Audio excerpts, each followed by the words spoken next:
Hello everyone, and welcome to today's Explainer. Let's jump right in, because today we are unpacking a really fascinating, highly targeted piece of promotional material. It's aimed squarely at university students in Kenya, specifically those at Kenya Methodist University. We're going to break down exactly what this business is selling, how they position themselves as an academic lifeline, and what their entire pitch reveals about the very real pressures of modern higher education. So the pitch starts out like this: struggling with your proposal? It's a direct, almost aggressive hook, right?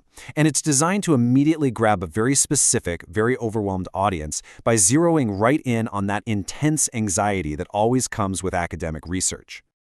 Okay, here is the exact, unabridged pitch they use to draw students in. Need help with your Kenya Methodist University proposal? Call 0726-924-245 today. Are you a student at Kenya Methodist University struggling with proposal writing, research formatting, methodology, literature review, or APA referencing? We provide professional Kenya Methodist University proposal writing services tailored for undergraduate, postgraduate, MBA, and PhD students in Kenya. Call or WhatsApp 0726-924-245. That is the core offering, right there. Okay, let's dive into this. We've broken this pitch down into 5 parts. First, the proposal writing struggle. Second, professional services explained.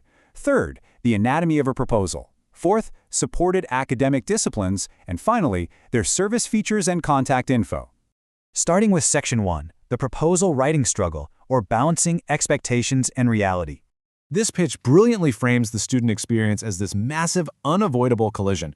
On one side, you have these incredibly strict university expectations. We're talking high academic writing quality, proper structures, flawless research ethics.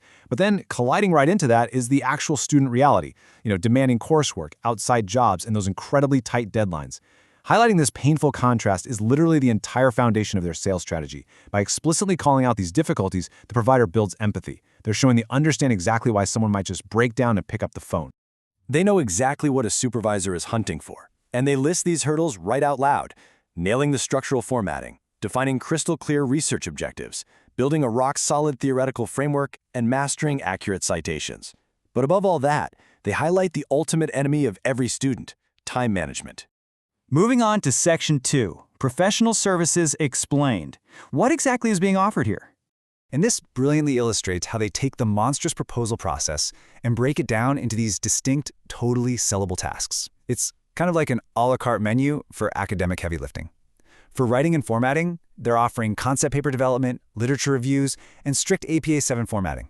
And on the research side, they'll write your problem statement, formulate your methodology, help with data analysis, and even offer Turnitin and plagiarism reduction. It is a highly systematic and frankly very lucrative business model completely aimed at bridging that gap between the student's messy reality and the university's sky-high expectations. Which brings us to Section 3, anatomy of a proposal, the 7 common chapters. To prove they actually know their stuff, they map out the exact mountain the student has to climb. Let's move to this and see how it builds. Step 1 is setting the study background in the introduction. Step 2 tackles the problem statement, isolating the actual issue. Step 3 defines both the general and specific research objectives, and Step 4 establishes the crucial research questions that will guide the entire study. Then we hit the final 3 steps, and this is where students usually hit a massive wall. Step 5 is the literature review, digging into previous studies and finding the gaps. Step 6 is the dense methodology section, your research design, sampling, and data analysis. And finally, Step 7 brings in the references.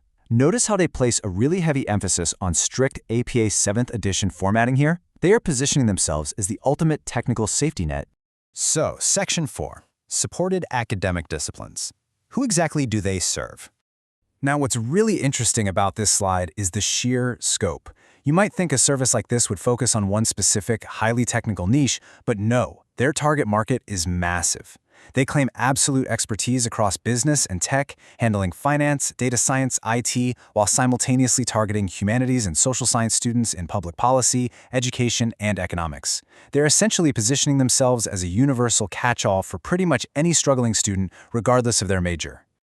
And that leads us to our final section, Section 5, Service Features and Contact. The provider's promises. To completely close the deal, the provider drops a series of assurances designed to just wipe out any lingering student anxiety. They promise original, well-researched, plagiarism-free content. They boast affordable pricing with flexible turnaround times and free revisions. But crucially, they also guarantee confidential handling of your work and 24/7 communication support. They want to be seen as your reliable, ever-present academic partner. And the ultimate endpoint of this entire pitch? The grand call to action. Students are repeatedly urged to take out their phones and call or WhatsApp 0726-924-245 to secure this lifeline immediately. Ultimately, the core message running through this entire document is about alignment. They're selling a lifeline, promising to take the messy, overwhelmed reality of a struggling student and package their ideas perfectly so they meet the strict, uncompromising requirements of the institution. So as we wrap up this explainer, I really want to leave you with a provocative thought.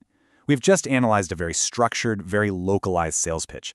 But if you look beyond the marketing, how does the very existence of these localized academic services reflect the intense, almost crushing pressures of higher education today? What does a thriving business like this actually tell us about the modern student experience? It's a fascinating question to ponder. Thanks for joining me on this explainer today, and as always, keep questioning the world around you.